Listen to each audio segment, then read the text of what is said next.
President Trump has reached a record before the 100 days, and it is a record of complete measurable failure. Many of his own advisors and Wall Street allies view it as humiliating. It is something that will not only affect so many people in our country and around the world, but even if you look at it by narrow terms of just the president's record in history, this is now the blemish on his record, not only for the second term, but forever. The record is the self-inflicted choice to wipe out this much value in the stock market over just 2 days. We've been reporting how people are holding onto their hats during this tariff-inflicted meltdown over the last day. Well, tonight, as we end the week and have a whole nother day of markets, the U.S. stock market has now lost $6.4 trillion in just 2 days. This is Trump's trade war. We are losing because of Trump, because of the choices he's made. The market's tanking. Recession fears deepening. And, of course, it's the economy stupid. This is not something the Republican Party will be able to lie out of or to pardon their way out of or to trick people into thinking that all of the problems they have, from rising prices to job fears to rising costs, that they're not real or they're somebody else's fault. We're also seeing the fear of an anti-Trump, anti-MAGA political backlash as people start to see this candidate who promised to focus on your concerns in the economy has actually, according to many, sold out the American worker.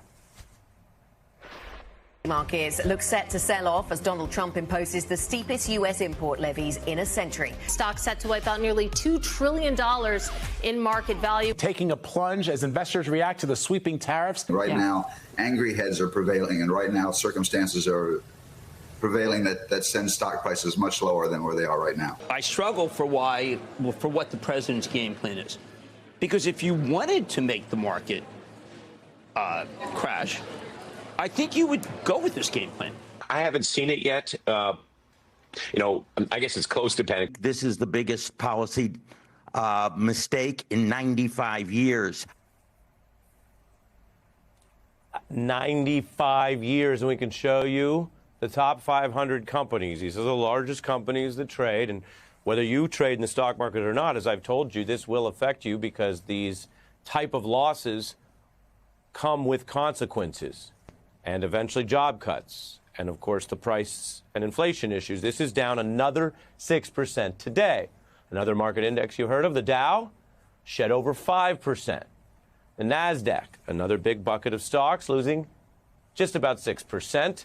This is what they call an official bear market, where you are down a fifth from the peak. Trillions gone. The Fed now warning Trump's tariffs will juice inflation. Remember, that was the big issue, the high prices that helped him over the understandable concern with inflation and the way people blamed then President Biden. Well, Donald Trump's serving up more inflation. That's according to the Fed, which is the independent arm of monetary policy for the federal government, and, of course, the risk of recession or slower growth. One of the top banks, J.P. Morgan, says we have tipped over to a recession now being more likely than not, 60%. That is, based on all the modules they have, it is more likely than not that Trump's choice to do these tariffs will give us a recession that otherwise was less likely. Indeed, before Trump came into office, though, same banks were putting the recession fears much lower, like 20%. The Financial Times, which is sort of the British version of the Wall Street Journal as a Bible for the market, says this is an astonishing act of self-harm by Donald Trump. Then their counterpart that I mentioned in the U.S., Rupert Murdoch's Wall Street Journal, quote, someone should sue to block his abuse of power. The Journal, now suddenly concerned about Trump lawlessness, something they have often minimized on other topics. China is hitting back, and boy, do they have the resources and the runway to do it. They're matching the whopping 30% tariff. Economics can be complicated, but this part is simple. I will tell you, America, if I can speak directly with you, you will be paying that tariff. That's exactly how it works, which is exactly why so many people, apart from our divided political times and partisan lenses, so many people, from nonpartisan experts to liberals who warned against this, to Republicans who privately warned against this, although they didn't use any power to try to stop Trump, to Wall Street experts, to, of course, economists, explain, yeah, a third, 34% spike, and you're going to pay it, because that's what Donald Trump decided for you. Welcome to Donald Trump's America and his economics. Now, on the politics side, Republicans, late, quietly, with a shuffle step, are starting to see how this could doom their party for even more than one election. Tariffs are upsetting the entire world economy. There's political peril for the party that brought them, and take one of the Republicans who for years has backed Donald Trump ever since they made a power pact when Trump became president the first time, but now a new tune from Ted Cruz. If the result is our trading partners jack up their tariffs and we have high tariffs everywhere, I think that is a bad outcome for America. Tariffs are a tax on consumers, and I'm not a fan of jacking up taxes on American consumers. So my hope is these tariffs are short-lived. Hope all you want. We are in deep. We've lost trillions. Even if Donald Trump can see the failure, can hear the markets and the television coverage and the press coverage savagely noting the savage pain that he's brought to the United States, to consumers, to workers, as well as the rest of the world, that doesn't mean he has known to adjust after going this big and this deep. Other conservatives now admitting the problem. I'm not going to bubble wrap it. What's happening is not good. The same people that voted for you to play by the rules, put away money for taxes, put money away for retirement, are really feeling the brunt of collateral damage of this. Look, I hate tariffs. I think they're stupid. I think they're backwards. I don't think that they help the American economy. The president has a different opinion. I'm certainly concerned about what's happening right now in the markets, and I hope the administration is looking at that as well.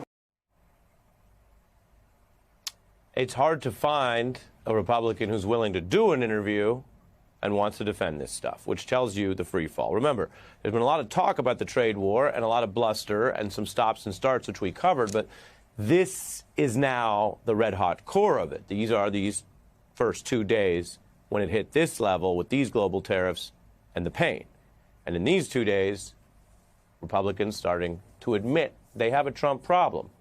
Many of the people you just saw on your screen, they cater to a base that likes Donald Trump and identifies as MAGA, but there are even limits there because they can see that they could lose their jobs, their perch, their audience, in the case of some of those commentators, because people are paying this pain. When I show you bear market 20% crash territory, after that will come the firings and the job losses. Now, most of the elected Republicans, though, are not yet even trying to use the power they actually have. They can do interviews, but they actually have power in Congress. There's been this push for a Senate bill that would better control and limit Donald Trump's tariff instincts. Most Republicans haven't supported that. A handful did.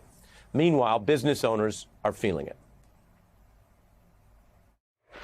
Experts predict prices across the board, including appliances, clothing, groceries, and cars, are expected to go up. I'm a little afraid that the price will be going up, which means a higher car payment with me, and I have 2 little kids, so that's going to be a little hard for me, too. As a small business, we can't absorb that kind of increase in product. So we're having to reprice. In one word, how you're feeling about what's happening in the stock market right now? Anxious? Yeah. I mean, it's not too clear what's going to happen. Terrified. Why terrified? Vulnerable people were always unsafe, and now they're made even more vulnerable. And that's just a couple days in.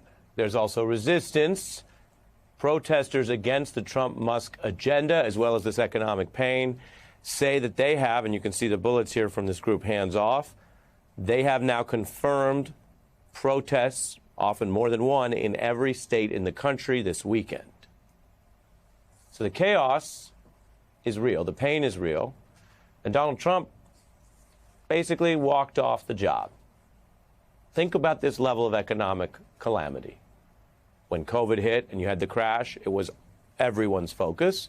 If you go back to another crash that was not caused by U.S. policy or a president saying he didn't care, but rather the sort of complex real estate bubble that burst in 2008, well, everybody was on the job, and Bush was convening meetings with the leaders of the economy, the banks that were so at fault for some of it, and the congressional leadership to figure out every single thing that could be on the table that they could act with all deliberate emergency speed. This is a president who claims emergency powers and wartime powers when there isn't a war, and then walks off the job right now today when we're in this emergency shedding $6 trillion. He went to Mar-a-Lago. He's scheduled to do a weekend golf tour. So he left work early for that, left the White House, wasn't physically on site to deal with any of the type of meetings I mentioned that Bush did, or talk to people in Congress, or anything to even try to quiet the markets and show leadership.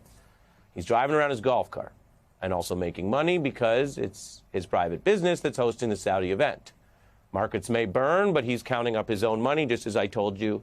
He took a lot of crypto money and thought, oh, as long as he's doing okay, forget everyone else.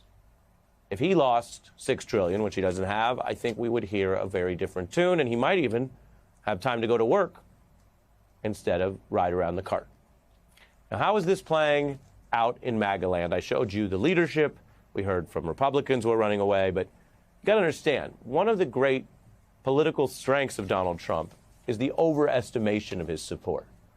I'm sure you watch the news if you're hearing me, and there's been many, many reports and examples of folks who stand by him no matter what, or reverse themselves for him, or come back to him even after doubts.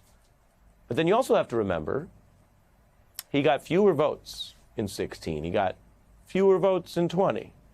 He blew the midterms in 18. He remains one of the most polarizing and unpopular figures, and then even the base that he does have doesn't stand by him for everything, and certainly not something like this. We began by showing you some of those Republicans who are worried about how many of their supporters, even in red districts, are upset at this self-inflicted economic calamity.